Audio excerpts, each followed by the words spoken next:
रात का सन्नाटा कुछ ज्यादा ही गहरा था। काल का गांव की हवा में ठंडक थी, लेकिन कुरु भवन के आसपास वह ठंडक हड्डियां जमा देती थी।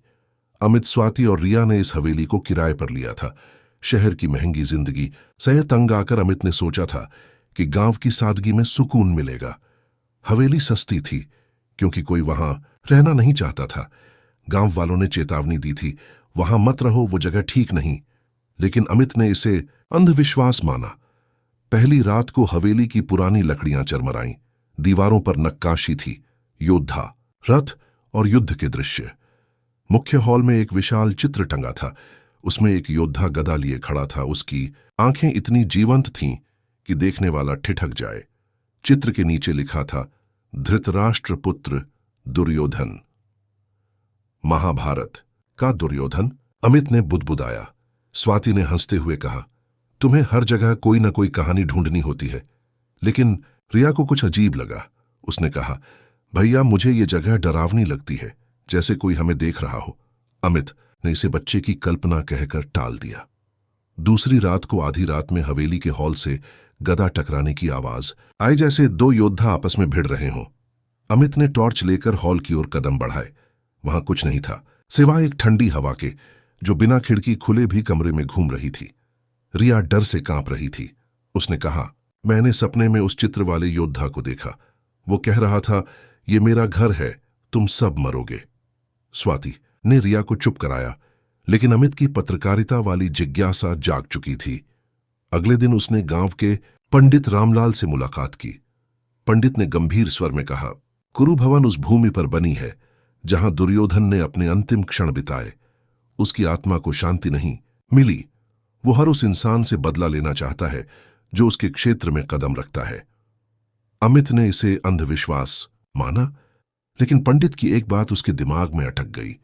अगर रात को गदा की आवाज सुनाई दे तो समझ जाना वो पास है। अगले कुछ दिन अजीब घटनाओं से भरे थे। हवेली की दीवारों पर खून के धब्बे उभरते, जो सुबह तर गायब हो जाते। रिया को रात में कोई अपने कमरे में चलता सुनाई देता। स्वाति, जो पहले इन बातों को हंसी में उड़ाती थी, अब चुप रहने लगी। एक रात उसने देखा कि हवेली का मुख्य द्वार अपने आप खुल गया और बाहर से भारी कदमों की आवाज आई। अमित ने हवेली के तहखाने की खोज शुरू की।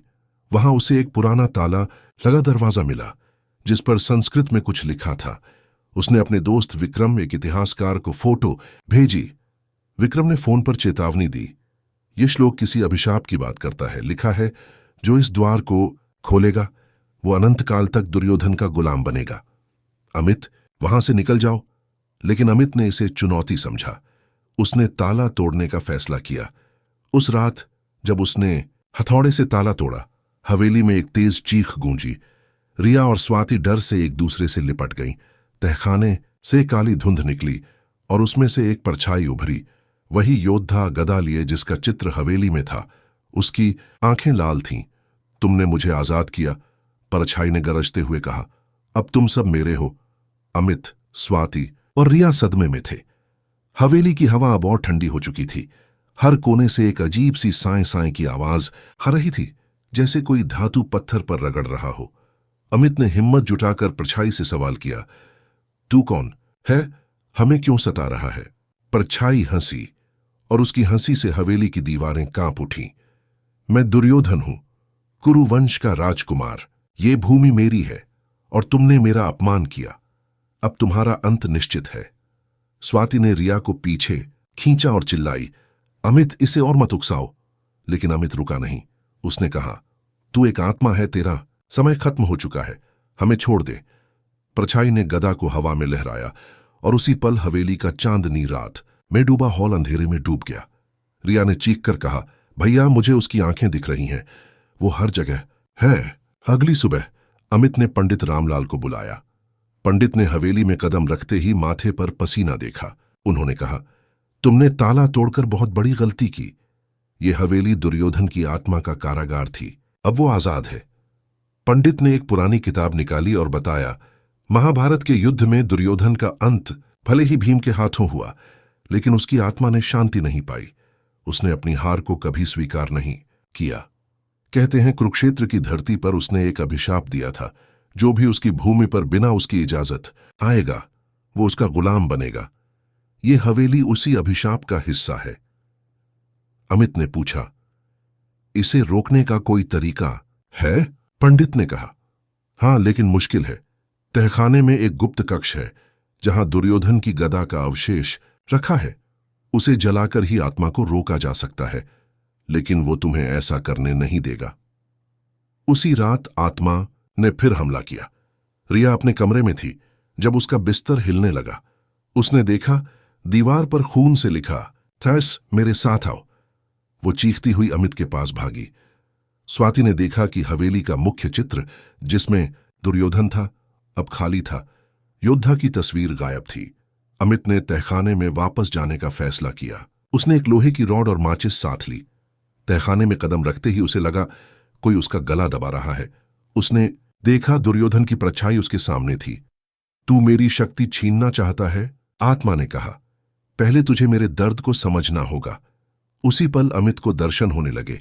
उसने देखा कुरुक्षेत्र का युद्ध, दुर्योधन की हार, उसका गुस्सा और उसका अभिशाप। उसे लगा वो खुद दुर्योधन बन रहा है।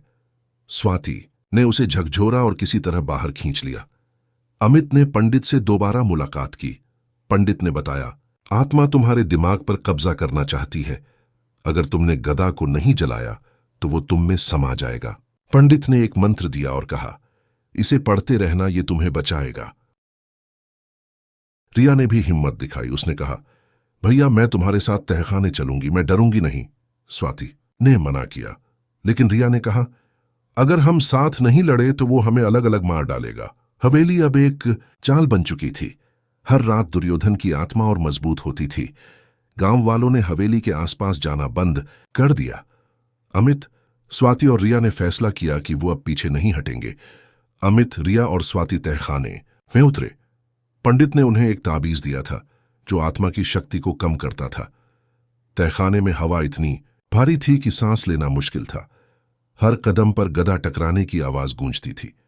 गहरे में उन्हें एक कक्ष मिला जिसके बीच में एक टूटी गदा रखी थी। गदा के चारों ओर काले पत्थरों का चक्र था जिस पर खून के निशान थे। अमित ने गदा को छूने की कोशिश की, तभी दुर्योधन की परछाई प्रकट हुई। तू मुझसे मेरी शक्ति छीनना चाहता है?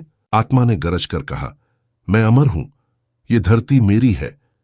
उसने गदा को हवा में उठाया और हवेली की दीवारें हिलने लगीं। रिया ने पंडित का मंत्र पढ़ना शुरू किया। उसकी आवाज कांप रही थी, लेकिन वो रुकी नहीं। आत्मा तड़पने लगी। स्वाति ने अमित को माचिस थमाई। अमित ने गदा पर तेल छिड़का और आग लगाई। जैसे ही गदा जलने लगी, आत्मा ने चीखना शुरू किया, मैं वापस आऊंगा। उसकी आवाज हवेली में गूंजी। आग की लपटों में गदा राख हो गई। आत्मा एक काले धुएं में बदलकर गायब हो गई। हवेली में सन्नाटा छा गया। अमित का शरीर लहूलुहान था, लेकिन वो मुस्कुराया। स्वाति और रिया ने उसे गले लगाया। अगली सुबह हवेली में शांति थी। गांव वालों ने बताया कि रात को हवेली के ऊपर एक अजीब रोशनी देखी गई। अमित और उसके परिवार ने फैसला किया कि वो अब यहां नहीं रहेंगे। जैसे ही वो गांव छोड़ने वाले थे, रिया ने हवेली की ओर देखा। उसे लगा एक खिड़की से कोई उन्हें देख रहा है। भैया, वो गया नहीं है ना? रिया ने पूछा। अमित ने उसका हाथ थामा और कहा, अब सब ठीक है। लेकिन कहीं गहरे में उसे भी यकीन नहीं था।